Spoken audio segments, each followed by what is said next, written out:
Proudy's like, hang on a minute, that's my job. Right. When is mine going to get changed, actually? Shut up. Shut up. Listeners. Sorry. Proudy just sounded really annoyed. Proudy went, Right, ready? Yeah. Let's go at the start of the show. Shut up, Proudy.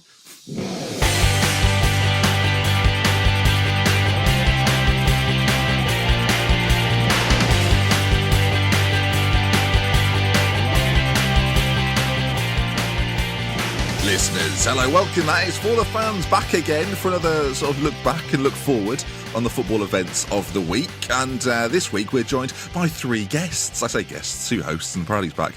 Jack and Keno are back. Jack, how are you? I'm good, thank you. Yeah, good to be back. I not too well last week. Are you feeling a bit better, Jack? I am feeling better this week. Last week it wasn't great, I'll be honest. But don't tell us about it. Do not tell us about it. Football's cheered me up. It's raised my spirits. Keep it to yourself. Keno, Villa are on a streak. You must be feeling happy. Well, we were until Tuesday night. Did it all collapse there, did it? Yeah, we got beaten by Huddersfield. Which happens. Decent side, though. Decent side. And as mentioned, Proudy Pompey's back. Proudy. Hi. Yeah, no, we're finally in the top three. After months of waiting, Portsmouth are finally in top three. Right, there's your Portsmouth chat done. We've got equal lower league and champion and Premier League coverage here now, haven't we? We've got a little bit of everything. Who said we don't focus on the lower leagues? There it was. Now, the feature this week is back for listeners. I know you're going to be pleased to know that. Now, boys, last night was quite an exciting time. It was Barcelona 6-1 win and Sergio Roberto. The answer to many quiz questions in the future, or many features in the future, you would imagine, with that final goal to seal their progression to the next round. So, the theme of this week's feature is who scored that goal? Ba-dum-bum-bum. Ding. Now, we have three categories for you to pick from. Of course, I've got limited questions in each category, but you will each answer 5 different questions. If the category you would like is not available, it will go down to the next category. That's just confused me. This works. Basically, I'll ask you a question. You answer it. If you get it right, you get a point. So simple as that. Now we will start. I feel like you dress it up under different sort of you just clothing each week, Ben. But really, it's just you asking us questions. It's a feature. Jack, we'll start with you this week. Would you like an England? Sorry, not an England question. Sorry, a World Cup question, a Champions League question, or an English football question? I'll go for the English football question, please. Football question. Manchester City beat QPR 3-2 on the final day of that fateful season when Aguero happened. But who scored City's first goal on that day? Oh, God. I thought you were going to go, who scored the Aguero goal? We all remember Aguero scored. Jacko with the header. Was it Mario Balotelli? That is incorrect. Oh. Sorry. Was that the Oh, no, he assisted it. He assisted Aguero. Did anyone know it? You don't get a point. But I would have said Balotelli as well. Is it Pablo Zabaleta? The correct answer is Pablo Zabaleta. You always down my knowledge, but no, we don't. Keno does. It's just surprising, Proudy, that's all. Yeah. I'm impressed. I imagine Proudy reads Wikipedia pages for fun on football. He does, on his phone. He's got it all downloaded to his phone. It's really boring at Screwfix, so you can just get, get there. Also put in Portsmouth. Keno, we'll come to you. World Cup question, Champions League question, or English football? I'm going to go Champions League. Champions League. Oh. Dortmund faced Bayern Munich at Wembley a few years ago. You might remember it. Can you name just one of the goal scorers from that day? That's the noise he didn't play. That's the didn't play. Frank Ribery. Incorrect. I mean, again, no points, but does anyone want to try and sound clever? Muller. No. Thanks, Jack. Mario Mandzukic. Point for Proudy. I mean, you don't actually get the point, but yeah, Godogan got a penalty and the other goal scored by Arne Robben. Do you want to give Proudy the feature now? Do you want to give it? Well, Proudy's going to start doing the questions if he wins the feature this much. Okay, so no points for Keno. Disappointing, boys. Now, Proudy, would you like World Cup, Champions League, or English football? Seeing as we haven't had one, World Cup, please, Ben. Okay. In 1966, England beat Germany 4-2. Jeff Hurst got a hat-trick, but who scored England's other goal? Oh, that's greatest achievement in England's history. Do we remember? I feel like I know, but I don't want to. Well, I'm gonna guess. Say, go on. I feel like it's Nobby Styles, but Incorrect. No. Do either of you know? It's a good guess. No. No points all round so far. Ben's winning the feature. The correct answer. Jack, did you want to have a guess there, mate? Or? I'll just go. No, Bobby Moore. No, it was Martin Peters with the goal. Martin Peters. Disgraceful that none of you know. Sorry. Jack, back to you. You know the categories. Pick one. I'll go the same again. English football. I feel like we should just stick to these now. No. Who scored a hat-trick in the 5-5 between Manchester United and West Bromwich Albion in Sir Alex Ferguson's last game as Manchester United? It was a West Brom player, I think. But I can't think what West Brom player it was. Interesting. This is a bit where it now wasn't a West Brom player and I feel like a mug. I feel like it was a striker for West Brom, but I can't actually think who was up top for them. Right, well, you've got 5 seconds. 4. I'll go with Van Persie because I genuinely don't know and I can't think of who it would have been for West Brom. Don't remember him playing for West Brom. Oh, okay. Incorrect. It wasn't someone like Sessegnon, was it? No, it wasn't. Proudy. Who was it? Romelu Lukaku. It was Romelu Lukaku. So no. I only watched that game the other day. I was like, Proudy has a Skybox and he has that football goal that's on Sky Sports where they show classics. Proudy he constantly has Premier League years just on, just all the time, just in the background. Not the visuals, just the audio. Do you do what a good friend of the show, James Bratman, does and watch Premier League years to go to sleep? Yeah, James watches Star Wars. Do you watch Premier League years, Proudy? I record them all the time. Yeah, of course you do. Right, I thought you'd have the DVD box set. I'm a bit disappointed. You know the categories. Can we get which one would you like? I'm going to go Champions League. Champions League. In 2012, there was a Champions League final. Name both goal scorers. Didier Drogba was one, and Thomas Muller was the other. Point to Callum Kane. First point on the board. Fair play. Actually, it's funny because I'm going to do a Proudy here. I watched that Drogba header the other day. And it was... Are we doing research for the feature, boys? I feel like I don't watch enough football now. Proudy's helped me out here because it was on his Twitter feed. It was a Martin Tyler appreciation thread. Was it? It was a Drogba header. Even when Proudy doesn't get points for the quiz, he still aims on the He's helped points. me out, yeah. Proudy, back to you then, mate. Although you've had lots of correct answers, you're actually pointless at this stage. So what would you like? I'm going to go with English football, seeing as that's my strongest subject.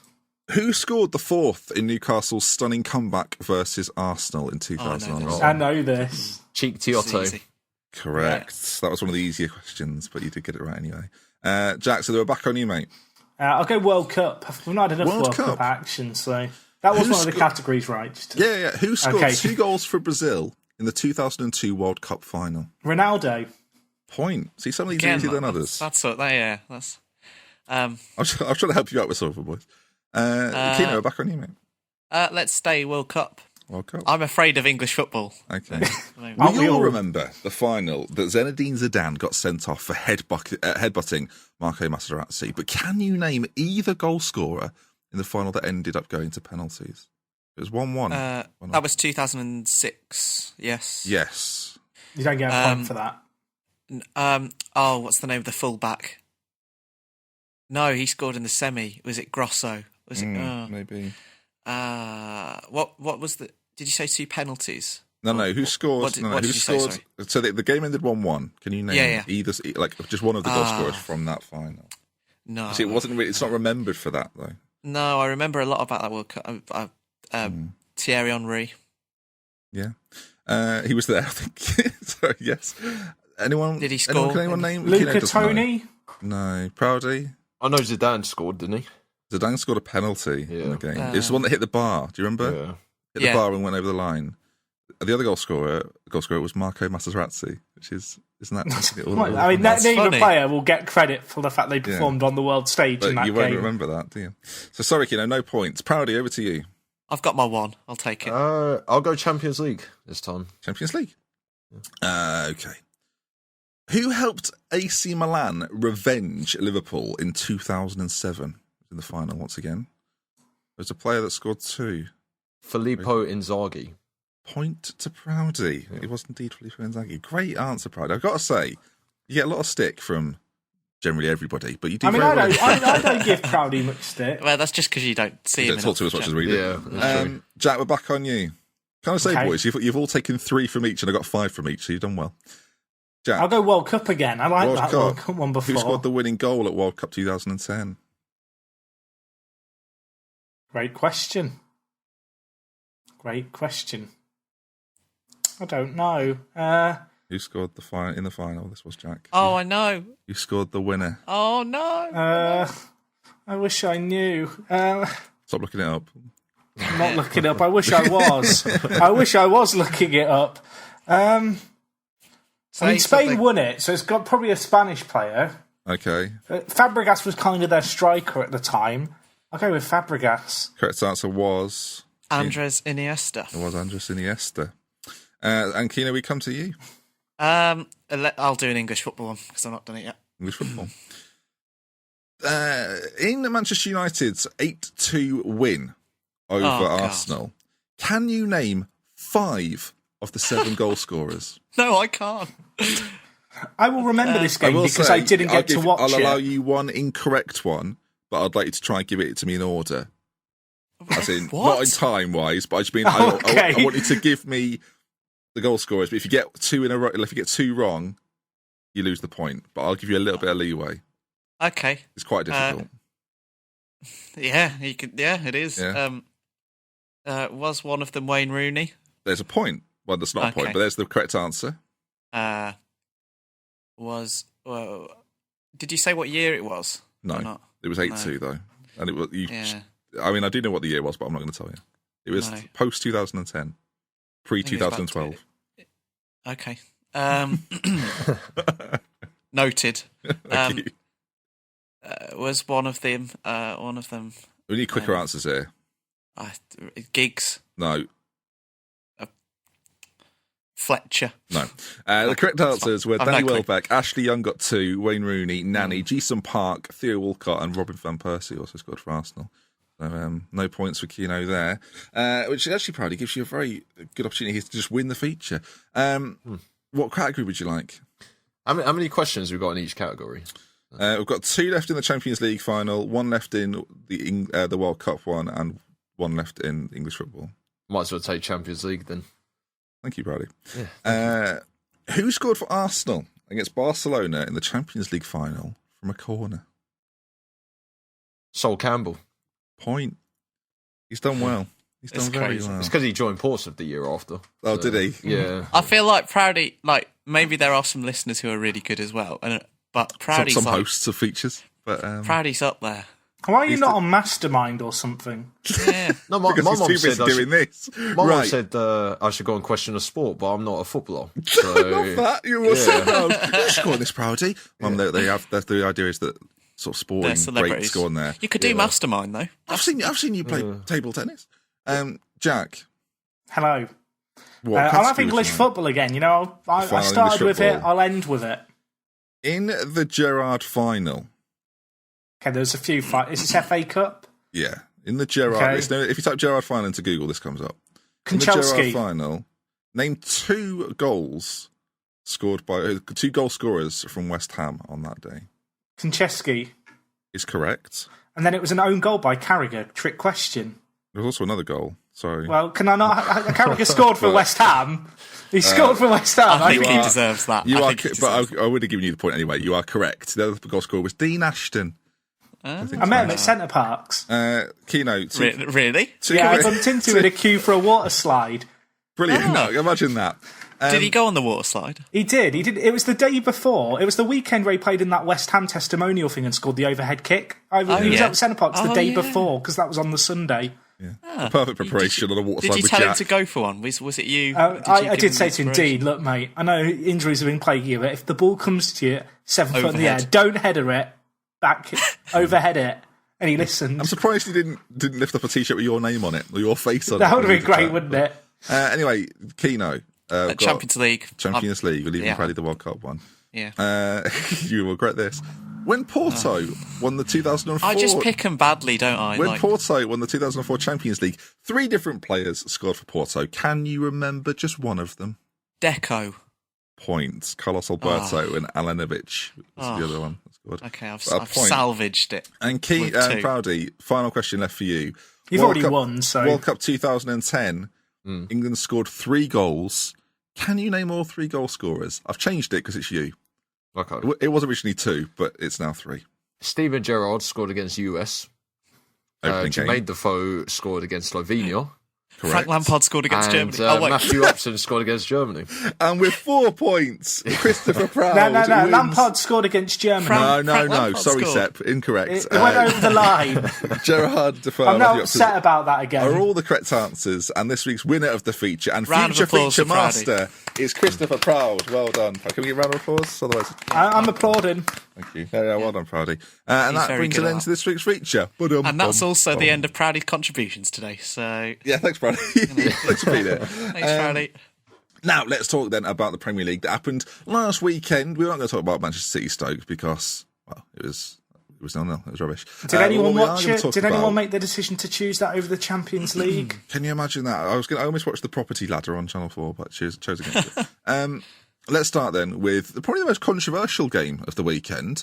And when you look at this, you don't really think this game's going to be controversial, but Manchester United, apologies everybody from Manchester. Manchester United drew 1-1 with Bournemouth, but that was not the talking point, folks. The talking point was Zlatan Ibrahimovic and Tyrone Mings having a bit of tete-a-tete, was it not? Jack, what did you think of both incidents? Of course, it was the Mings stamp. Was it a stamp? Wasn't it a stamp? And Zlatan's elbow.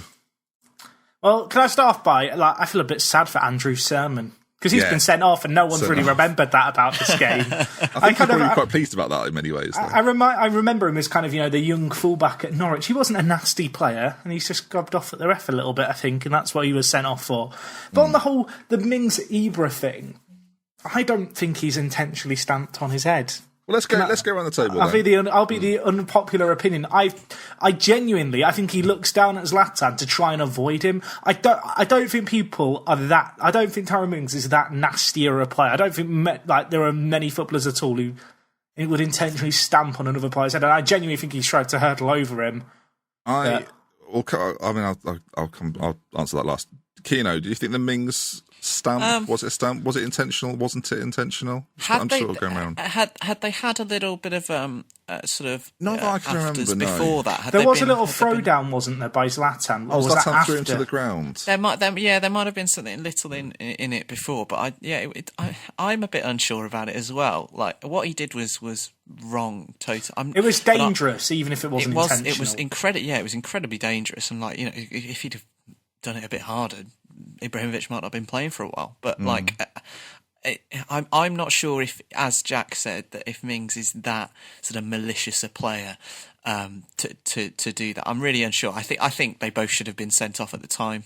I'm a bit sceptical, or I'm not sure I approve of the fact that he has 5 games, whereas Ibrahimovic only has been given 3 games. I think Bournemouth are appealing that, right? But that's the decision as it stands right now, which I should say it's an interesting appeal to appeal a 5-match ban. Yeah. Because of course we know in the Premier League if you appeal and they consider it frivolous, then it could be extended to 6 or 7, which would be a bit dangerous. I'd be interested to hear sort of be in that hearing in a way and hear the Premier League's justification for it, because they might release it afterwards, but I'd be interested to see what they say about that, because it is a bit puzzling. You would assume Mings would have to give a statement of what he thinks happened. That's the thing. He is the only person who knows if it was intentional or not. Yeah. Proudy, thoughts? I mean, I've watched it over and over again, and I think the thing that I can't work out is that he does look down, but surely he would know that if Zlatan's head's there, to avoid it. I don't know how he's managed to stamp on his head, or obviously put his foot on his head. That's my take on it. I don't think it was intentional. I think you would be able to tell if it was, but it does seem weird to me that he does look down and then puts his foot where Zlatan's head is. So I thought, but I think you see it sometimes with footballers. when they leave a challenge or leave like a little clip on the heels of players, like from corners and stuff. They'll do a little check to see that the man's there. It's always premeditated, isn't it? Yeah, and then they'll look up and sort of just do, oh, sorry, but they've meant to tread on your toe from a goal kick or something. My attitude towards it is, if you're telling me a Premier League defender doesn't know where his leg's going after having a little glance, I think you're wrong. I think he knows where Zlatan's head is. He doesn't appreciate being thrown to the floor.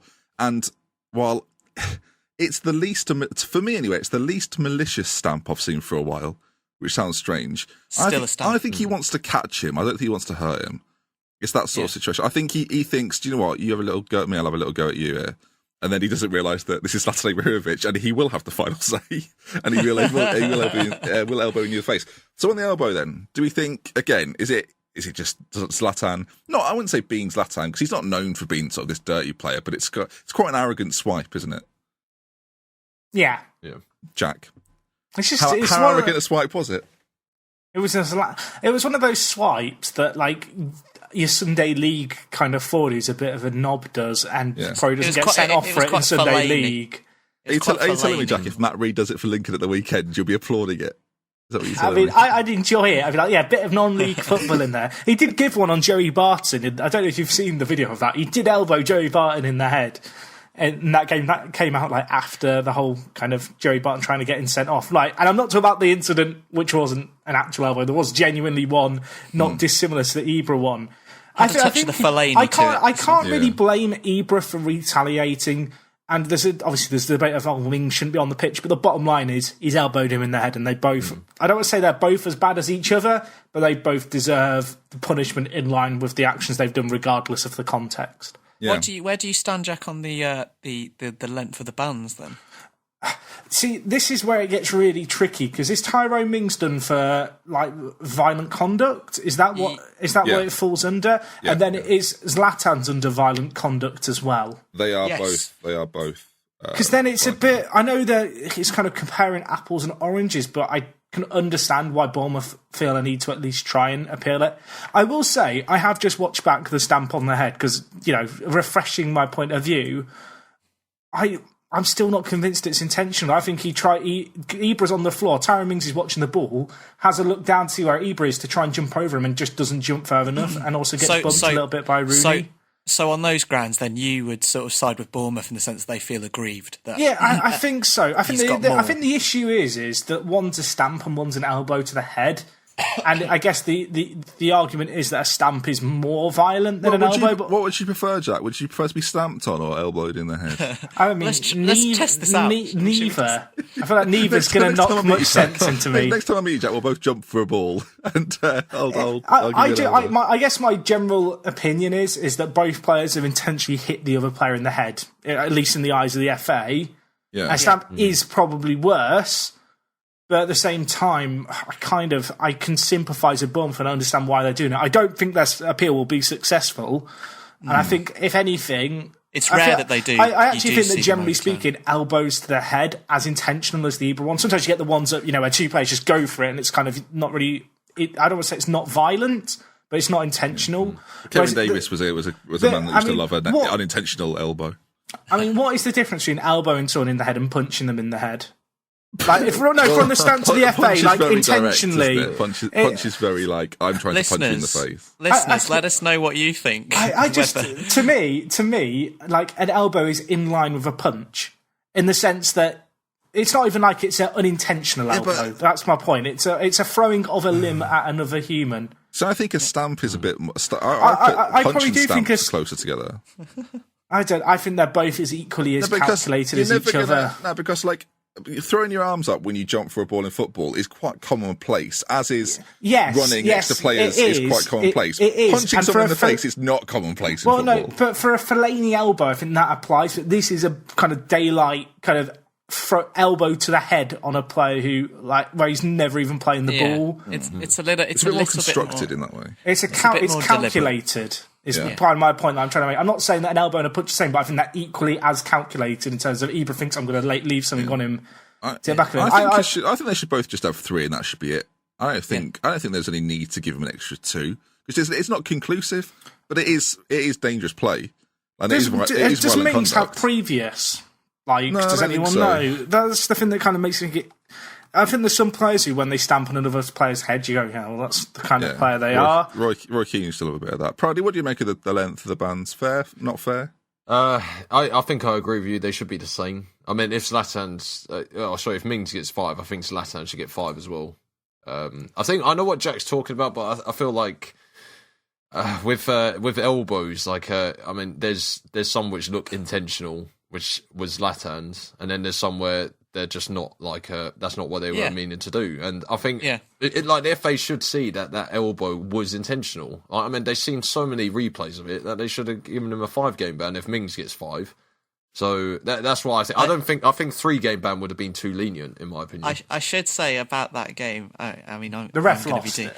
I'm going to be doing Kevin, a bit the nobody's friend. I'm going to be doing the sort of anti-Man United stance on here, so they can't accuse you two of bias. I thought the ref, Kevin Friend, who had been on Anthony, was it his stag do? It was his stag do. He'd had his stag do the week before. He was all over the place in this game, and many of his decisions were quite favourable to Man United in the sense that I wouldn't say he kind of slanted individual decisions, but the general trend of ones that he gave were very kind to United throughout this game. And despite obviously United were trying for kind of 20 minutes towards the end, but in particular where they were really desperate to try and break Bournemouth down, he gave him a bit of help as well. Obviously the penalty, which I thought was harsh on Adam Smith. Great save from Boric, by the way. That penalty. It was, really good and save. Boric was fantastic, but Kevin Friend did help United out, and the fact that they were unable to break Bournemouth down with a little bit of help as well for him was a quite a gutting draw for them, because I think they would have gone. Obviously, this was before Liverpool played, before Spurs as well, and a lot of their other rivals and Arsenal, and they could have put a bit of pressure onto those two playing the day after.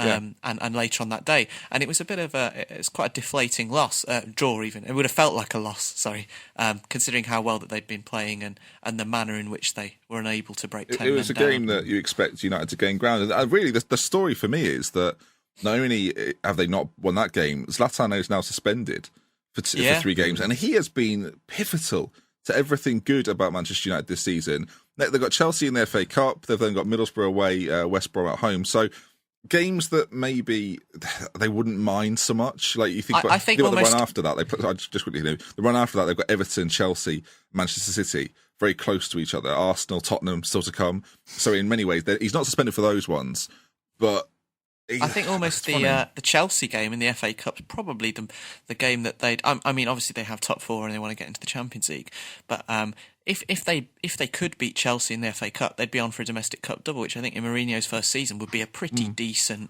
haul, and that in the long term may be the game that they actually most miss Zlatan for. As you said, they're incredibly reliant on him. He has, I think, 26 goals this season, and the next one is less than 10. I don't think anyone else is in double figures for United, so it will be a big miss. Yeah, let's move on though. Leicester are back. They're back with a bang. They beat Hull 3-1. The teams that we sort of talked about this before, didn't we? Both teams on a mini revival, but it's Leicester that come out on top. And it's strange, isn't it, how football can do this at teams. When the change is made, suddenly it feels like the whole team have had a lift just from a manager leaving, which again is still quite sad. But whatever he's doing, Mr. Shakespeare, he's getting the best out of these Leicester boys. Hull, I think if you look at this at the start of the season, Hull probably don't expect to get much at Leicester, but then in the context of now, it's a huge game for Leicester. It might even be a win, and we said this before when Ranieri was sacked. I pinpointed it especially. I said the reason he's been sacked is because this is the game they can't afford to lose. The Liverpool game was a bonus. This was the game they had to win, and they have won. Keno, we'll come to you. Do we think that the decision now from the Leicester board looks like the right decision? I don't think... 5 points clear now. Yeah, I will say the whole Ranieri kind of sympathiser group has kind of gone a little bit quiet online. Yeah, well, to be fair, I think we kind of summed it up on the show at the time that it sort of from an objective point of view, as has been proven, it was probably the right decision. I think where we potentially took and most people took objected to it was that it was kind of quite sad in a sense that Ranieri had done so much to them. But yeah, Shakespeare's got the job till the end of the year now. Do you think that's the right move? I don't really. I think the form will probably, they'll pick up a couple wins at least between now and the end of the season, which probably should keep them up. Whether I doubt he'll get the job in the long term. But it may, if not at Leicester, it may at least establish him as a potential managerial candidate to kind of kickstart his career in that way. Someone like Tim Sherwood did for him as well. But yeah, I think it's the right decision, and it looks as though he's got the players performing to a level at least a little bit closer to where they were last year. Yeah. We said before this show that in this particular game, this could be probably was more of a test of Leicester than the Liverpool game was. That was almost a free hit, and Liverpool played exactly into their hands. I think Shakespeare even says, although no, I'm joking. Shakespeare even said that he thought all's well that ends well. Yeah, pretty much. Down this spot, etc. No, I think he actually said that this was going to be a tougher game. I think he even said afterwards that was a tougher game than the Liverpool game. So it sort of plays into what you're saying there. And it leaves Hull in the bottom three still as well. Yeah, that's what I was just going to quickly say. They're back under pressure. Then are 4 points adrift as well. All of a sudden, that gap has come up a little bit due to sort of Palace getting results and not losing for the first time in ages. It should be said proudly then that Leicester's run-in is quite kind. So you can kind of understand this change from them. They play West Ham, Stoke, Sunderland, Palace. And then they've got, Watford, Bournemouth to come. So you think about that, that's sort of 7 games there where you think, Leicester could probably take points. And do you think this is now the turning point for Leicester then? Not the Liverpool game, but this game that creates that divide, creates that 5-point gap. I think their gap from relegation zone, 5 points from Middlesbrough now, who have dropped into the bottom 3. Is that going to be enough? I was going to say that I think the most important thing from this result was the fact, even going behind, they still managed to galvanise the team. Because, the heads could easily drop. 1-0 down against Hull, and then they could go back to what they were. Normal, back to normal, exactly. And I think, a win like that, especially the way they did it, it's some of the games that they're going to be playing. Stoke on in great form. Sunderland's obviously, that's the biggest game I think of the season in terms of the relegation battle. Leicester Sunderland. Yeah. Some of these games. With Shakespeare playing the system that worked so well for them last year, and now the team are suddenly gaining confidence. I generally think they could even reach top half. The way it's going. Yeah, they're not that far off. Yeah, they're not that far off. So as I said, that's quite a kind run of fixtures they have. They win maybe 2 or 3 of those, and they're looking, moving close to where Burnley is. Back in Europe, Jack? Do you reckon, Jack? No, I said 11th this year. You're always wrecking them. You're always poo-pooing them. Yeah. I am, and I feel like I've been justified this year. Come on, 7th. Can they get 7th? Can they? There are not that many points. No, Come on. No. Jack, do you reckon they can pull it back against Sevilla? They're in good form now. No. Great question, Keno. No, just a straight no. Why? No. Shakespeare's script's about to get ripped up. I actually worry for Leicester because given how bad their form. Worry for Leicester. No, hear me out. Because given how bad their form's been, as you guys have said, the game against Liverpool was a bit of a free hit. And let's be real here, Hull are a team who have been outperforming kind of what they really should be capable of, and Leicester will certainly be expecting to win that. And I think a big test actually for Leicester now is going to be, when they do have a setback. Assuming they lose a game, of course. How do they respond to that? Because of course you're assuming they lose a game, Jack. Well, I feel like we all have to at this point. Why do you hate Leicester? I don't know. I don't know. I wish that's admitting he hates Leicester. I went to De Montfort University once for an open day, and I got there, and then the course that I went there for had been cancelled for the next year. Did your car get egged or something? Was your car egged? Well, no, I went there for an open day, and then the course that was advertised on their site for that open day had been cancelled and not removed. So I went shopping in Leicester. Maybe that's it. Maybe I feel like I've just come to a bit of peace inside hatred. Now. I understand myself. I've become more understanding of my own origin story as to why I hate Leicester. Anyway, big win for Leicester, needed it, and still a funny old team, aren't they, Leicester? Let's move on then. Spurs 3, Everton 2. Is Harry Kane, Proudy, the best striker in Europe currently? We were talking about this last week about world-class players. I think Harry Kane's up there now. I think it's weird to see him because I still have my doubts about him. I don't know why. There's something about him. No, there's something about him. 20 What goals did he in the do last to you three when you years. went to visit him? Did you go to Hurricane Open Day? I think I just have flashbacks of the Euros every time I see him on the ball. That's true. No, I think there's, I still think it's 2 or 3 more seasons of doing it, and then How many goals does he need to score? He's done 3. He's got 19 plus for 3 in a row. He's going to get 20 plus 3 years in a row, and you're still doubting him. I don't know. There's just something about him. Can I give a little bit of credence to Proudy's argument in the sense that he has got a lot of goals in the Premier League, and streaky. He's streaky for one. He was very poor at the first 10 games of the year. I don't think he scored. And he does occasionally, quite consistently, even go missing in some of the big games. His goal record against like the top 6 is not that good.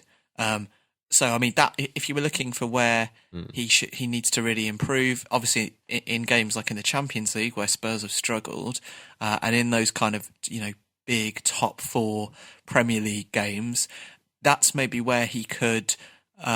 If he was the game changer in those kind of matches on a more consistent basis, I think that would really sort of push him on that little bit extra. But I do agree I a little bit with Proudy on that. But part of me also thinks that if he was like, Portuguese or something playing for Spurs, everyone would be raving about how good he is. And there's a bit of a Thomas Muller about him in his style, in the way that he's not the most graceful looking footballer, but he is very skillful. There was one moment in the game where he just scored the first goal, which was a fantastic goal. Banger. And then he almost got a second a couple of minutes later with a big crossfield ball from Vertonghen. And the little bit of skill that he did to bring the ball down inside, I think it was Coleman. Left back for Everton. Baines? God. Baines, sorry. Yeah. He cut inside Baines with this crossfield ball and managed to then flick it over the centre. I think it was Williams who came out to him. Cut inside Funes Mori and then almost finished past Joel. That would have been a goal that was really incredible. And he does have moments like that. Right. But he doesn't always look like he's doing. I was going to say that I always compare strikers how I rate them to other clubs. Like, would I see them play at one of the top clubs in Europe? And I mean, you look at the strikers that these top clubs have, and I wouldn't put Harry Kane in front of a lot of them. I'm like Lewandowski. Should we name some? Higuain? Yeah, Higuain. I wouldn't put him in front. Cavani. I wouldn't put him in front of. I think Griezmann. Yeah, as well. Benzema. I wouldn't put him in front of either. Suarez. Suarez. So I mean, there's a lot of strikers still ahead of Kane. Like, he's definitely. I mean, he's still he's only 23, isn't he? 24. 23. 23. So I mean, he's still got a few more years. But years. 23. Yeah, I generally think when he hits his prime, when Benzema leaves Real Madrid, Harry Kane will go over there. Him and Bale. Yeah, him and Bale. Exactly. Ali will be there as well. And then I'll finally rate him. But until that moment, I don't want to jump on the Kane bandwagon like that everyone seems to be. Why? I don't know. There's just something about him. I saw him in an FA Cup game playing for Norwich against Peterborough, and he was awful. Yeah, I've watched him at Millwall, and he was dreadful. So that's probably why. 7-22 in the league that year for Millwall. Back off. Yeah. I've got to say, I think he's playing fantastic. I genuinely think he's the best English player out there at the moment. I'd even put him ahead of Ali. I think he's having a good year, but I think Kane is a cut above. He's got, to me, the way I kind of judge strikers a lot of the time is, do they look like a guy that's going to score a goal if given the chance? And Harry Kane has got this kind of, every time you see Harry Kane take a chance, you think, do you know what, he'll get the next one. And there aren't that many strikers in world football where you think, it's all right, I'll have the next one. Like, for example, I was sort of backing Cavani on Twitter last night. Everyone was saying Cavani's overrated. He's not. He's bloody brilliant when he gets the chance to play up front on his own. 34 goals this year or something. Well, my stat was he's got the 17th best goals to games ratio in Champions League history. So, has a lot of chances. I think that's the misconception. Yeah, but that's what I'm going to come on to then, because Cavani, for all his good points, doesn't look like a striker that's going to score every other chance he gets. Whereas Harry Kane looks like, actually, if you give him the opportunities and give him the chances, he will score the goals. And I think that's arguably what Spurs missed for a few years. There was that gap where Spurs didn't have a natural goal scorer playing up front for them, scoring week in, week out, sort of between Berbatov and Harry Kane. For me, there was never really that guy that would be the guy to step up and score the goals. And that was the thing that was missing from a Spurs team that always looked on the brink of doing something fantastic. And now with Kane, Spurs look like they're going to be second come the end of the season. They look like the second best team in the league. So it's hard to argue. I agree with that point on Kane. I think he always, also as his kind of first goal showed, which was out of nowhere really, he's constantly trying to think of how he can score from any situation. Yeah. He's always trying to get a shot in or beat a man to create that space for a chance. And that goal sort of came from nowhere because he sort of span away from Idrissa Gueye and they sort of backed off because I don't think anyone thought he would shoot. But the one thing he had in his mind was to set up that space for himself. And when you have a player that constantly thinks like that, and I think Suarez is probably the prime example of that. He's constantly thinking about how he can score. Yeah. From almost anywhere, as we've seen. When you have a player like that, it's so difficult as a defending team to sort of you can't let up. You have to be 100 concentrated for the entire game because he's always looking to punish you. And I think that's one of the reasons why Spurs have found it a little bit easier because their home record is amazing. They've just won 9 on the bounce. It's one of the reasons why they found it a little bit easier to break teams down that obviously now are coming to defend. I mean, Coman did that at White Hart Lane. It worked okay actually for the first sort of half an hour. Yeah. Because he packed the midfield with obviously Barry, Schneiderlin and Gueye in there. But teams are coming to do that, and one of the reasons why Spurs are breaking them down is just because they're so threatening for the whole game constantly, sort of a constant threat level. Yeah, got threats from all areas apart from a winger, which I still think they need. Jack, despite the fact he's played for Leicester on loan, you've always been a bit of a fan of Kane. Where do you think he ranks right now then within Europe? Kane. See, this is where I feel like it's really difficult to judge him. What do you need to see? Only Messi has more in 2017. Look, I want to see him score on the big stage. I think the great players can turn up in big games, grab them by the scruff of the neck, and change them. You think of Neymar in like the game yesterday. You think back to just certain games where a player just turns up and can completely change it.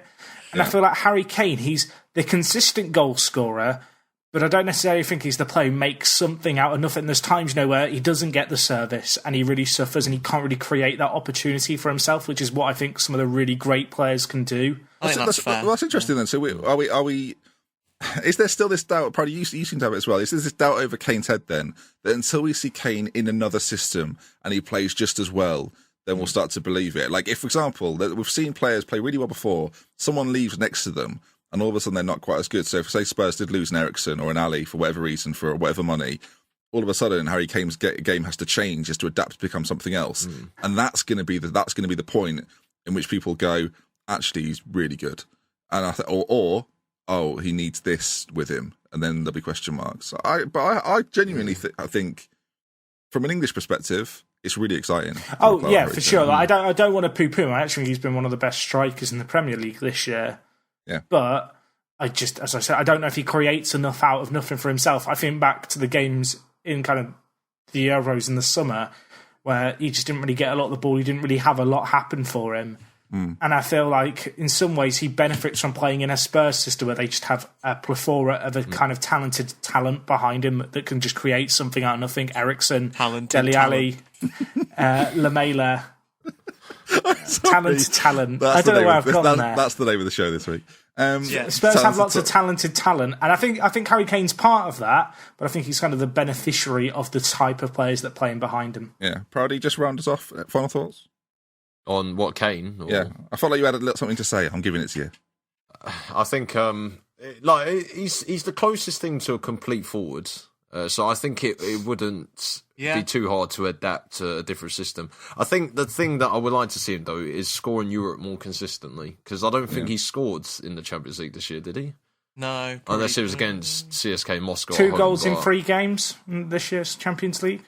Oh, he obviously didn't play that much then. No, but I think he needs to score more consistently in Europe. Because it's all well and good scoring against the teams in the Premier League, but I would like him to prove himself on the European stage. Yeah. So, it's annoying that he didn't play all 6 games. Was he injured? Or was it just... It might be.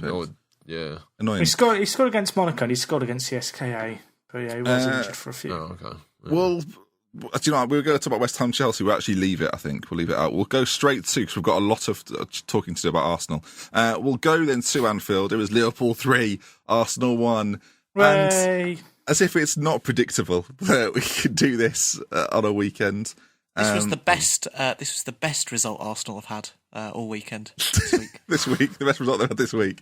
Liverpool 3, Arsenal 1. We'll talk about Liverpool, then we'll come on to Arsenal. It's so frustrating, isn't it, Jack, to see this happen? Because it's such a depressing existence being a Liverpool fan. It's not. You don't know what you're going to get, and most of the time it's disappointment. It's not a depressing existence. It's a depressing existence being a Villa or a Portsmouth fan. Sorry, Hello. boys. But I feel like it's the uncertainty. I feel like at least with Villa, you know what you're going to get. You're kind of braced for it. Whereas for Liverpool, it's a bit like a goodie bag, and some of the toys are really good in the goodie bag, and some of them are terrible. Sorry, it's just proudly saying we're third in League Two. It's just got me. It just did me proudly. We're third. You sounded so. What's more competitive, that or Serie A? Hey? No, I mean you drew Plymouth 0-0, so you know. I know you're right. Yeah. But so sorry, Jack. We're Liverpool then. I can't remember where I was. Well, I'll ask you a question instead. Then, what was the difference in this Liverpool side from the Liverpool side we've seen previous weeks? Mane was up for it. I thought there was a real energy in the midfield. I thought Lallana had one of the best games he's had, kind of playing that slightly really deeper role for Liverpool. Obviously, he was kind of signed to be a bit of a number 10, really, kind of playing behind, like a front man. And that's kind of changed a little bit. And he's really found a place, I think, for the side, playing as a central midfielder under Klopp. He had that good little run where he got a goal, he played for England and grabbed a goal then, and then he got that injury. Yeah. And I think this was kind of him getting back to his best, really. I thought the whole team performance was great. I thought Arsenal, obviously Sanchez not playing was a massive relief. I feel like when you look at Arsenal, the player that 90% of people will say they're most fearful of is Sanchez. It's not Giroud, it's not Ozil, it's Sanchez. And it's because he's got that combination of pace, a bit of flair about him, the ability to kind of just do the unexpected. Yeah. And, well, Arsene Wenger did the unexpected, I guess, in putting him on the bench for the game. I think from a Liverpool perspective, played great, but you're right in that Arsenal played into the hands of Liverpool in that first half. If there's one thing Klavan and Matip want, is they want a statue to play up front and compete for headers, not with someone that's running in behind. You saw as soon as Sanchez came on, different game completely, because all of a sudden, Klein's thinking, I need to be supporting. I thought Klein had a really good game, actually, because he was put in a very difficult situation where, as part of Liverpool's system, he is expected to get up the pitch. It's worth saying, no Liverpool player played badly, and I think that's what's key when Liverpool play. When Liverpool play well, everyone plays well. There's never anyone that you think, he could have had a slightly better game today. That is the nature of the Klopp system, isn't it? You know, yeah. When everyone's ticking, everyone's ticking. Very rarely will Liverpool have a game where 2 or 3 are ticking and no one else is. It's bizarre in that fashion that when everyone plays, you're right, everyone plays badly or everyone plays well, and you can tell within the first 10 minutes what it's going to be. And in this game especially, I thought Mane was fantastic. Firmino was back. And Wijnaldum again had one of those games where you just don't notice him. He scored my favourite goal of the weekend, actually, which is that fantastic break. Origi's a good winger. He's a fantastic winger. Yeah, but it was, as we mentioned Lallana before, that the break that he sort of started when he had the presence of mind to sort of wait, let Origi get back on side, then play that fantastic outside of the boot through ball, which allowed Origi then to get in behind. And then Wijnaldum had come past Lallana on a sort of 50-60 yard run, breaking into the box. And it was a great pass and a great finish. And it was just a really fluid, intelligent break that I sort of enjoyed. Yeah. Already, as I said, I always quite like a 90th minute breakaway goal. Shades of offside, maybe not. But let's come to Arsenal then. And probably the Wenger out brigade are back. Is that fair? We should start with the Sanchez thing, right? All right. Well, okay. We'll talk about that then. Yeah. Sanchez didn't start. That error number 1 right there. That Sanchez doesn't start. I don't think any of us here are going to say that he shouldn't have started. What are they waiting for? They're 5-1 down to Bayern Munich as things stand. Got Lincoln at the weekend. What is he saving him for? He's your best player. He's got to play, right? Well, it depends on if you believe what you say. There was a big bust. Well, I was going to say, if you believe what you read, there was a big bust up in the Arsenal training camp prior to the Liverpool game, which is why he was dropped. So I partially kind of agree with the manager's kind of stance on that. At the same time, I don't think he's done himself any favours by not disclosing it prior to the game. Yeah, if that is the case, then just say that. Just say there was a disciplinary issue in-house. That's all I'm going to say on it. That's why he didn't start. But then, if he's not, why have him in the squad? You know what I mean? Why put yourself in that position? Why even have him on the bench? Because he's too good not to have. Yeah, but then start him. Then it doesn't make sense. Start him then. Proudy. I think with Sanchez, you have to think in Wenger's position. he wasn't really going to win in either way, because if he started Sanchez and Sanchez was knocked out of the game, then, that would be a problem. But obviously dropping him was a bigger problem, because Arsenal fans was just like, well, why is he being dropped? Because he's their best player. Like, we've said this for many months now, that he's their best player. And everyone agrees, all the Arsenal fans want him to sign a new contract. I don't think he's going to sign a new contract. I think he's off in the summer. If you were Alex Sanchez, would you sign a new contract? If Wenger announces that he's going to leave, and they announce they're going to get like Max Allegri in, or something. If they get Allegri in, then I probably would say, oh no, I'll give it one more season, and then I'll sign. I'll sign sign a new contract, then one more season off to China. It's a 2-year extension kind of deal, isn't it? If you get Allegri, and then off to China to earn my 60 million a year. Do we think then, Kino? Do we think the uncertainty over Wenger's future? I wonder. Do the players know? And if the players know, do you think everyone else would just know? Because that's the nature of football at the moment. That if the players find something out, that'll get leaked eventually. Part of me thinks they know that he's staying. Yeah, I don't. They just have this attitude of, well, we're all safe. In the last couple of weeks, the effortlessness of quite a few of their performances, effortlessness in the bad way, it could mean sort of one or two things. Either they know that he's going, he's told them he's going, and they don't know that they are certain that right now there's no manager sort of outlined to come in there as a replacement, sort of already in place already. Someone like, I don't know, Tuchel at Dortmund, or, as we said, Simeone, Allegri, whoever. And that hasn't been made yet, so they're kind of uncertain, so they're not really trying to play to put themselves in the kind of the mind of the manager coming in. Or, as you say, they've been told that he's staying, and they're kind of just like, oh, who cares then? So it suggests one of two things. I think with the Sanchez, just quickly on the game, the sort of him being dropped, I think the whole thing just sums up Arsene Wenger, because if he really wanted to make a point and to show that his strength in the dressing room and over the players, he would have, because Brady said he was dropped. He wasn't dropped. He was on the bench. If he really wanted to make a point and to follow through on it, he wouldn't have had Sanchez in the matchday squad. The fact that he was on the bench and then brought him on at half time, and he has to bring him on at that point. That's the problem Wenger's got. He's got to bring him on, because otherwise, when do you bring him on? And I might actually have respected him a little bit more if he had dropped him from the squad and said, right, I don't stand for this attitude in training at the club. Sanchez did that in the week, so he didn't play on the weekend. That's the deal, right? The fact that he had to bring him on at half time, sort of almost begging him like, oh, we're in trouble here. Sorry about that. Can you sort us out? Which he did, to be fair. He assisted their goal. It just stunk of Wenger's sort of, one, stubbornness in one way, in the sense that he wouldn't just start Sanchez if you're going to make a decision, and then two, also like his indecisiveness, like why he couldn't sort of make up his mind on where to go with this, and the way it affected the game. He kind of came out after it and said, "Oh, we wanted to play directs in the first half," which is bollocks, because it was clear this is Arsenal, by the way. Yeah, suddenly, they don't have the players to do that. Suddenly Arsene Wenger decides that away at Anfield, the plan is to go direct, because they've been so good at that over the last 10 years. Well, it was a lie. That wasn't, that exactly was not what they were going to do, and he was trying to make a point and failed. I guess, we're trying to look at it objectively, right? If Wenger drops Sanchez, is he essentially saying, this is your last season, Alexis? Because it's so difficult to read, because Arsene Wenger's saying nothing, because Arsenal are saying nothing, because Allegri's saying nothing. No one at the job is saying, yeah, I've had talks with Arsenal, or no Arsenal board. But Arsenal came out this week and said there's no decision. There's nothing to be said, because there's no decision being made.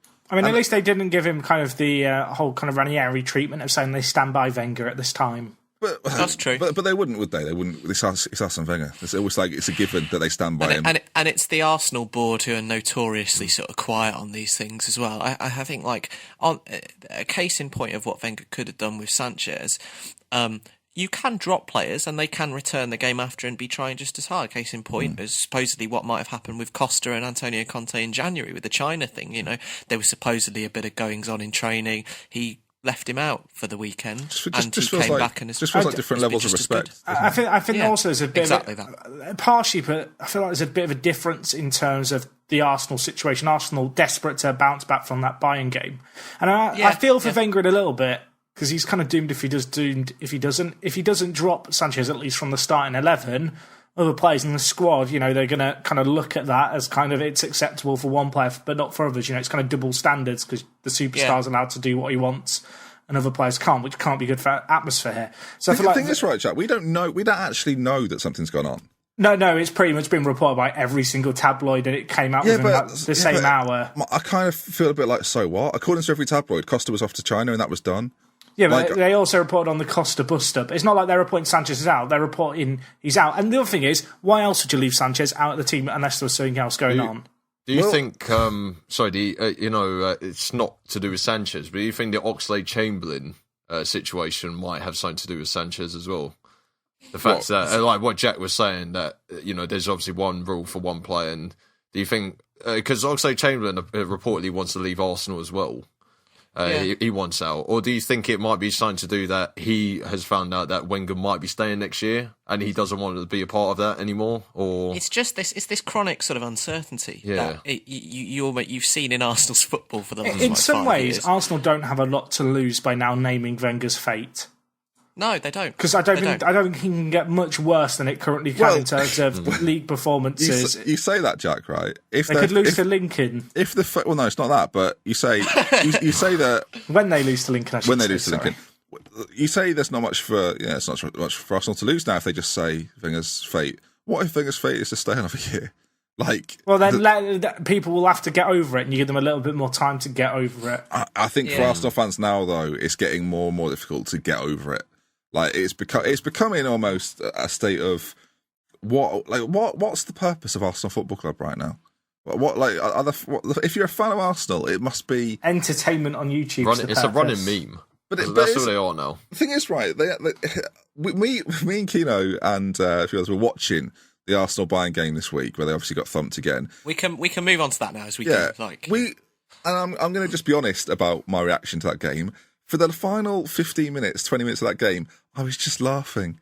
We were howling with laughter. Like, genuinely just finding, there was no defending going on. There was no structure. There was no idea of what Arsenal the only defending was Wenger defending his team after the game by blaming the referee. Yeah, it was comical. Like, genuinely hilarious. And you know what? There's a guy who does Arsenal Fan TV called DT. Some of you all know who he is. And I admit I do watch Arsenal Fan TV because I like to gauge what Arsenal fans are actually thinking. I think they get misrepresented. What am I doing? A lot of the time, trying to English. And he made a really good point that actually, you know what, Arsenal Fan TV is not the laughing stock. The team and Arsene Wenger currently are the laughing stock. It's not like you're right, Brady. They are a bit of a meme and they are a bit of a comedy show at the moment. But it was hilarious watching Arsenal get absolutely obliterated by Bayern Munich. And not because I dislike Arsenal, it's just the manner in which they were getting beaten. It was like watching school kids play against Bayern Munich, and it's not good enough. And for those fans who pay thousands of pounds every year, quite literally thousands of pounds every year, it must be among the most frustrating experiences of their lives. You asked what is the point of Arsenal at the moment, and it's like that is thing to say. For us growing up as well, by the way, Arsenal were a powerhouse. Growing up on the Invincibles, they were a powerhouse, and now they are consistently a top 4 team. But for what?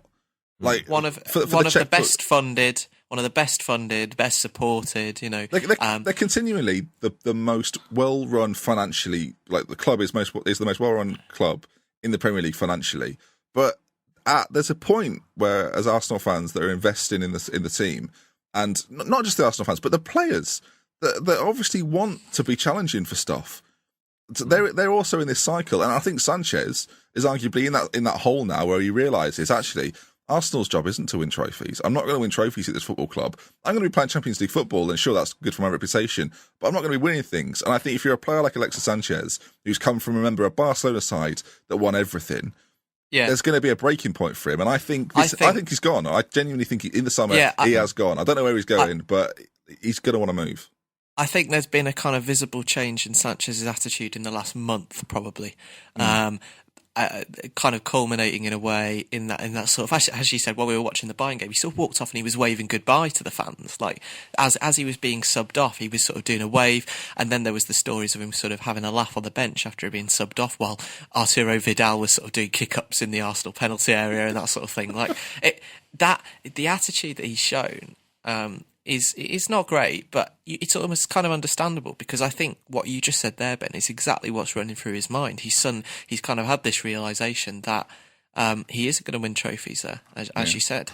And that's only been noticeable really in the last few weeks as well, when their forms sort of really hit the rails and they've started to play badly. Do you know what's interesting though? That leads on to the fact that if Arsenal will continue to be running this way, what difference is a new manager going to make? Like if Arsene Wenger is the devil in Arsenal fans' minds right now.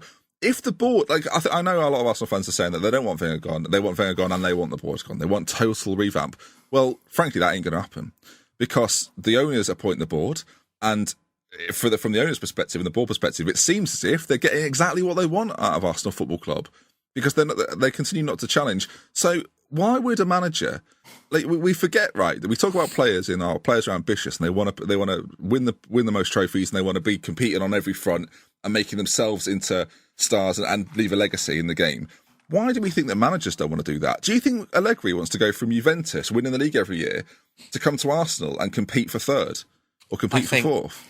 I think for a new manager, no, you're spot on. Or Simeone, for example. Like Simeone's the other one. Yeah. Why? Like Simeone is currently in an Arsenal-like situation at Atletico Madrid, in that they can't compete with the teams above them. Why would he jack that in to come and do it at Arsenal? Well, I think with a new manager, with a new manager would have to come a change in attitude. Like, there would have to be almost Everything. A full reset. The whole club would need to change in attitude. The fans would need to change in attitude. The board, the owners, and it would have to stem from a new manager. Proudy?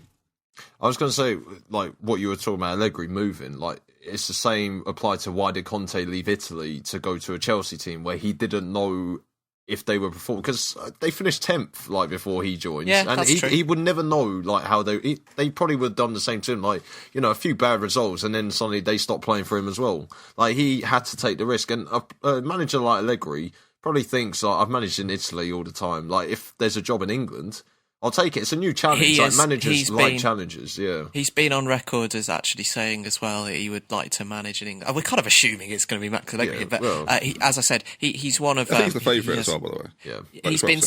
He said on record that he does want to manage in England. And as the Conte thing's quite a good example, actually, because although probably he could have gambled on being back financially with Abramovich there, a little bit more than maybe someone could going to Arsenal, but the principle is kind of the same. And, we bang on the Premier League quite a lot, but the draw financially, as well as sort of just the prestige of being there, is quite big for foreign managers. So they would have to show a new manager that they were willing to back them fully in a way that they haven't done with Wenger probably ever, and buy more Ozils and Sanchez's and make that kind of step up, which they can do financially. They have the money to do that, but as Ben said, it all depends on whether that mindset change happens. And I think a bit of clarification from the board, fairly soon would actually be quite good. Be healthy. Fans Feels like it'd be healthy.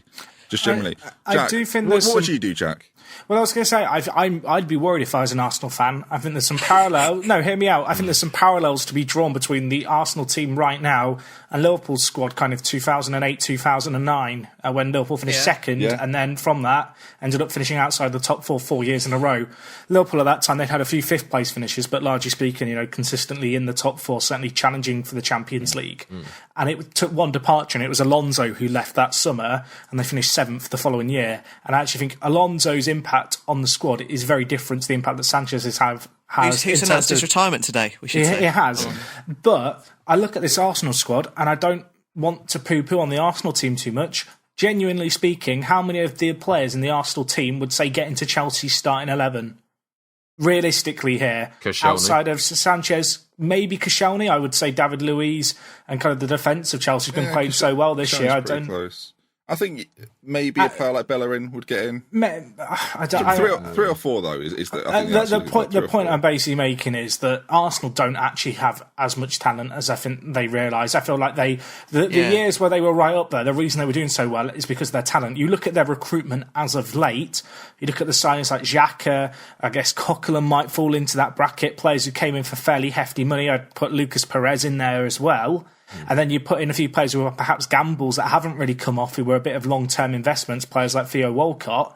They've not really fulfilled that potential that I think would see them be a player who slots immediately into the top four. And I think you do kind of make a good point about the quality thing, actually, because maybe we do have a little bit of a skewed perspective. That's so polarising, though. Is that Wenger's fault? I think that's a recruitment problem. I think when you consider the fact they spent, 28 million on Xhaka, But is he in 16 million on Lucas Perez. But is it Arsene Wenger's responsibility to build a squad that is competing? Maybe that gives credence to the Arsenal fans' argument that they also, want the board gone as well. I think it was just put into massive contrast against Bayern. One of Europe's best, and their squad, their team simply just wasn't good enough. I think for Arsenal fans, they've been told we'll be competing with the Bayern Munichs, the Barcelonas of this world, and over the last 10 years, they've not even been close. And by that I mean that they are consistently finishing in the same position in the league and the Champions League every single year. There's no progression. It's almost like, from Arsenal fans' perspective, at this point for a lot of them, people go, you don't know what you're wishing for. You never know what could happen here. Arsenal fans are prepared to take that step backwards to go two forward.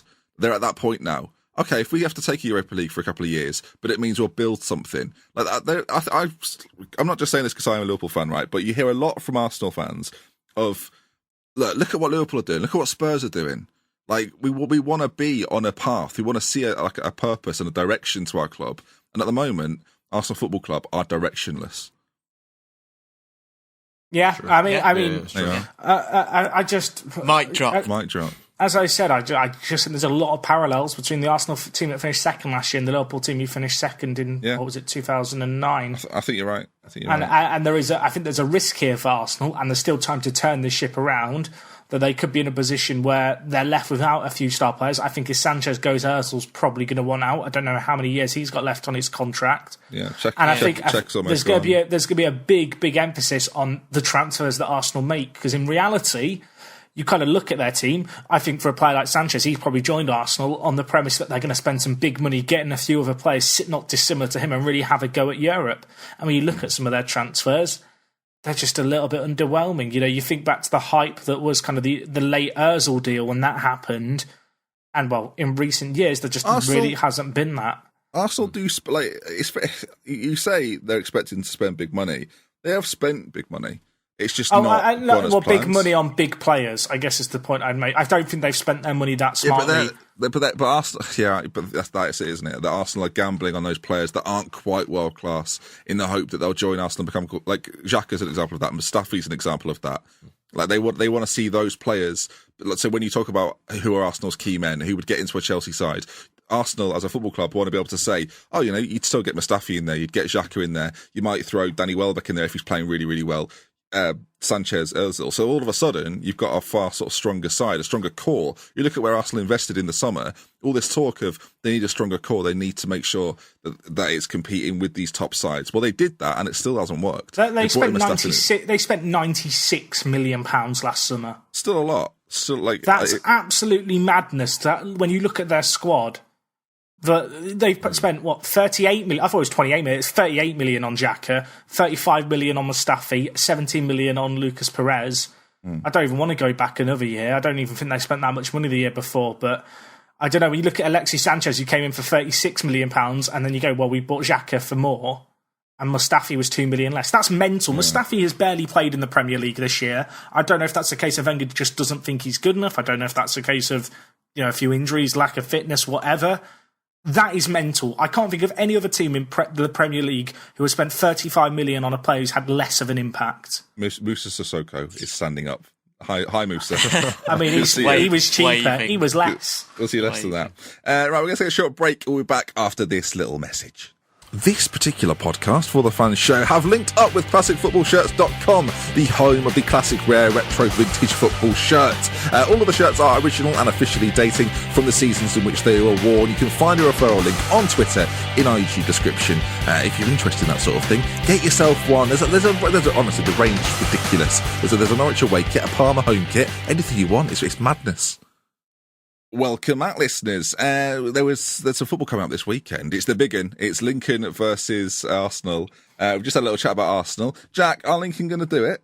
We're on board. I think if there's a time to do it, it's now, isn't there? Like, I feel like I don't actually want to know what might happen to Arsenal fans if Lincoln win. I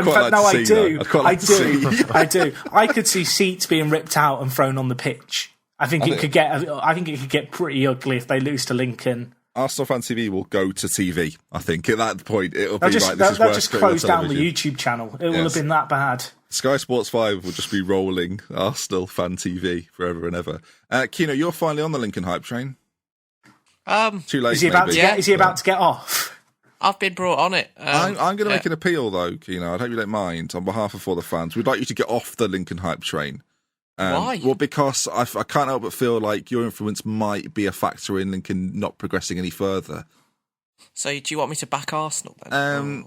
Not necessarily back Arsenal, but I'd just like you to say I think Lincoln will lose this game. And Lincoln won't go through just because, it's just superstition. I think Arsenal would probably just have a little bit too much for Lincoln in this game. Why are you saying that? Why are you saying that? All I'm saying is Arsenal lost 3 of their last 5. Lincoln unbeaten in their last 5. Yeah, tell him, Jack. Yeah. Proudy. Who's winning it, Proudy? Well, I mean, I like to back an underdog, so Arsenal 2-1.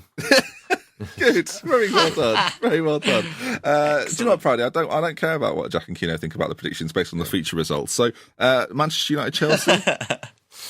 I think we'll go to a replay that 1-1. Really? You want a big bet this week? Proudly predict. Proudly predicts. The other game going on is Spurs versus Millwall.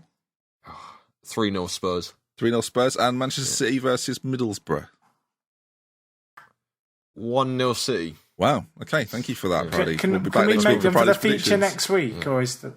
I want to make predictions. Well, you want to make predictions, I feel like they should be the feature, shouldn't it? Like the last feature we did, the FA Cup. No, we've done that before. This is how traditions begin. Jack, I don't want to. I would hate for the fans to do the same thing at the same time at the start of every show. I think that's not a direction we want to go in. Sorry, Arsene. Irony. So that's the FA Cup. We're looking forward to it. I think it's going to be quite a good weekend of FA Cup football. But we can't leave this week's show without talking about, I'll put it like this, the best comeback in football history. I think it's got to be. It surely is. Oh, no. Liverpool Dortmund. I actually Liverpool Champions League final. And Liverpool Champions League final. The reason I say this, I say this because I think context matters a lot. Barcelona, they're one of the best teams, and they are the best team. I want to be a balanced Liverpool. What Jack's saying here is mental. Go on. I think that Barcelona are the best football team in the world, and I'm not saying they expect to win, but this is the first knockout round. I think what Liverpool did, when you look at their squad, and kind of that whole context, the fact it was a final, the fact they were 3-0 down at half-time. I'm not saying Barcelona's comeback isn't incredible. I just think that context in terms of how good Barcelona's squad is, in terms of the fact it wasn't in a final, in terms of, I guess, the fact that there were a few penalties which some people might say that weren't. I think they're on par. Barcelona might edge it, but I feel like context matters. That's what I'm trying to say. So you're saying that Barcelona's win isn't the best comeback in football? I don't think so. I just think I feel like if you take the result on face value, yes. But I think if you actually look at their squad, you look at kind of the situation they were in, you think about Liverpool in the Champions League final, massive underdogs, not expected to get anything out of the game, 3-0 down at half-time, come back, goes to penalties, loads of drama about it, Jesse Duda, the hero. And I just look at this Barcelona side. Barcelona put themselves in a situation here with their incredible side. Jack, they scored 3 goals after the 88th minute. They did, and PSG completed one pass in open play in the last 10 minutes. Yeah, but they're still Paris Saint-Germain. Like, they're still really good. Completed one pass in the last 10 minutes. Barcelona have gone 4-0 down and then conceded an away goal and still gone through. If they were that great, they wouldn't have gone 4-0 down.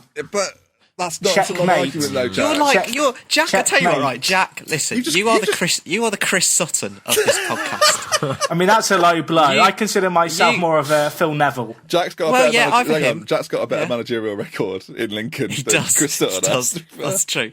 He does. But it was sensational to have been in. Suarez is a I cheat. pity- Suarez is I a cheat. pity. No one I thought pity- sorry, no one thought they'd turn off all the fans, listen to the end, and all of a sudden we'd be writing off Barcelona's achievements against Paris Saint-Germain. With the first podcast to go, actually, it's probably not as good as Liverpool in Istanbul. Well, no, I'd like to just associate those comments purely with Jack here. Not All I'm like- saying I is, feel like I think Jack's views I don't actually think yeah, you've said what you've said, United's Jack. comeback You've said against it. Bayern was better than the Barcelona one because it was in a final. Shut up. I can't be bothered anymore. What do you mean? It's just so sad, isn't it? It's just quite He sad. doesn't mean it. He doesn't mean it. Proudy, He can't mean you it. want to bet, mate? Yeah, I know. Surprisingly, Tell us all about it. Yeah, I think I was at work when it came in, and my mate had texted me because my mate does this thing where he texts me that my bet's won, then I go and check Sky Bet, and then it hasn't come through. And then when he texted me yesterday in the 94th minute, because I was refreshing the game over and over again, and he's like, "Your bet's won." I was like, "Oh yeah, you're having a laugh." So I put my phone down. I come back to my phone 2 minutes later, and it comes up on my account. And I've won. I thought, oh. How much? So, How much was it? Just because I think we got all interested. £400 for That's a not fiver. bad, is it? That's not bad. He'll be treating us to So, drinks at the ForTheFans Christmas party. Jack and Proudy would have been some of the Barcelona fans. This definitely happened, by the way, who left at some point in the 85th minute from the I'd new like camp. to think that as Sergei Roberto scores that 90th minute winner, Jack just pops to the DVD of Istanbul and goes, "Well, that was good, but is it really this?" Jack's just got home by that point from the new camp. I feel like Stop it. you're misrepresenting my point here.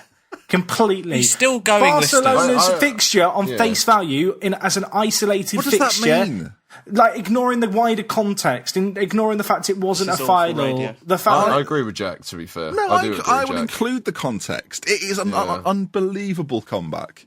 Oh, I'm not saying it's not, but I don't think it's the best comeback because I think I the best agree with comebacks Jack. happen when there's something So- massive on the line. Okay, Proud, you agree with Jack? You fight Jack's corner. Yeah, no, I agree. It's not the best comeback. So what in is? all time? Portsmouth 3 against 3-2 against Tranmere. We were 2-0 Classic, down going a into the classic. 80th minute, and we scored 3 to win the game. I'd put Very that good. just behind Istanbul. Right.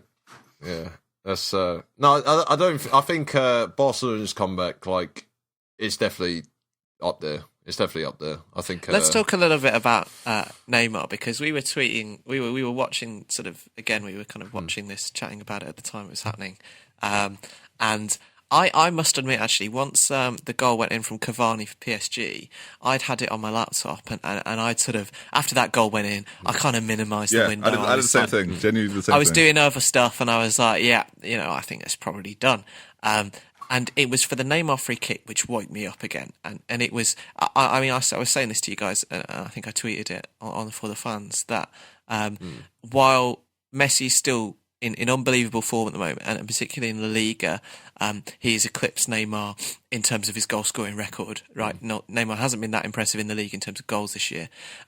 This was like, I think when we look back on this game, this will be the game where we were like, when Neymar sort of took the torch from Lionel Messi, and sorry Cristiano Ronaldo, but I think he took the torch from Messi is to go on to be the world's best player, because without him in this game, there is absolutely no way that Barcelona win this. From the free kick that he scored, which was an incredible free kick with the power and the placement. It was the combination of the power and placement to beat Trapp at his near post, which was so impressive from that angle. From the free kick to having the balls to take that penalty after Messi gave it him. Very strange. That was That sort of strange, isn't it? That Neymar took the penalty I after think. Messi. Yeah, I think it was a tactical reason why he gave it him, because he didn't want to, the same player to have taken the penalty, because obviously Messi had the earlier one. But that was almost symbolic in the way, that he kind of gave it to Neymar. And then, really what was the best thing for me was not the goal, it was his assist for Sergio Roberto's goal. The vision for that is next level. Rio Ferdinand made a really good point on BT Sport, which he said, in that situation, the 95th minute, probably 999 players out of 1,000 punt that ball back into the box when it there are 18 players in the box. I think the keeper was up as well, so make it like 90. And Neymar gets the ball in the right-hand channel, about 30, 40 yards out from goal. Almost everyone would just put the ball back in there. But to have the presence of mind to beat the defender who was coming out to him, to take a risk, it was a huge risk because, even if he stumbles and loses his footing, the game's over. To take that risk and then to have the presence of mind to play that incredible weighted through ball onto Sergio Roberto's toe, he barely had to move for it. It was a good finish, but it was on a plate for him. Was just incredible. It epitomises everything about Barcelona over the last sort of 10 years, that goal. The strength of there's just the kind of the presence of mind and the strength of character to do that was just so impressive in that situation. Yeah. You see it from sort of sportsmen of all kind of of all sports, sort of elite top level kind of world champions of their sport have that incredible sort of willingness to win. And he showed that in the space of like 15 minutes, and it sent them through. Yeah. It was incredible. I don't think Neymar is as deadly, or will ever be as deadly as Messi or Ronaldo, but I think technically he's... people may well think this is a ridiculous statement, but I think Neymar is a technically better footballer than both of them. I think in terms of being a technician on a football pitch, I think Neymar eclipses both Messi and Ronaldo. But as I say, not as deadly and won't ever be as deadly. They're the best two players to ever exist, in my opinion. But I think you may be right. I think Neymar may well have the torch for a while now. It'll be interesting to see who wins Player of the Year come the end of the year. It may not happen straight away, but I think we'll kind of look back on that game, in 5 or 10 years. In the same way people refer to the Ronaldinho, Messi scenario, slightly different because Messi was obviously a younger player coming through. Younger, yeah. But from Argentina to Brazil to Argentina. I thought it was pretty telling that Neymar was allowed to take the second penalty. Well, yeah, that was what I said. And I think Messi said after the game that it was because he didn't want to because he's missed a few as well. His penalty record isn't great. Messi did claim the assist though, so I thought that was nice. But there we are. Barcelona go through. Obviously, next week we'll see how Leicester do, and of course Bayern Munich have gone through. I do like it when the biggest teams go through, and no disrespect to Arsenal and PSG, but to have that Bayern Munich team and that Barcelona team in the quarterfinals is what you want, I feel like. Right then, that's going to wrap us up for this week's show. Jack, thank you for joining me this week. Thank you for having me. Might not be invited back after what I've said about the Barcelona game. We'll see what the listeners say. Do you know what? I was defending us being biased last week. I can't be bothered this week, listeners. I don't want to say. I mean, I said Bayern United was a bigger comeback as well. So. Hashtag context. Proudy, pleasure as always. Thank you. Your feature run continues. Yeah, I hope to. I might just throw it next week just to make it a bit more interesting. Okay, stop it there. Yeah. And Kino, pleasure as ever. I hope you haven't got any more bets on the feature next week. Disgusting. Your mate will text you tell you've won before you have. Yeah. See you later, everyone. Ah. At ForTheFans Show on Twitter, ForTheFansShow.com, YouTube.com/ForTheFans Show. Check us out on all the socials, and also follow us all on Twitter at Dr. Benji, at Kino with an 8 in the middle, at Jatzia, and at ProudyYT. It's all on the Twitter. Not a problem. It's all there. We love with care then. From us at For The Fans, we'll see you next week when hopefully there'll be even better comeback than Barcelona.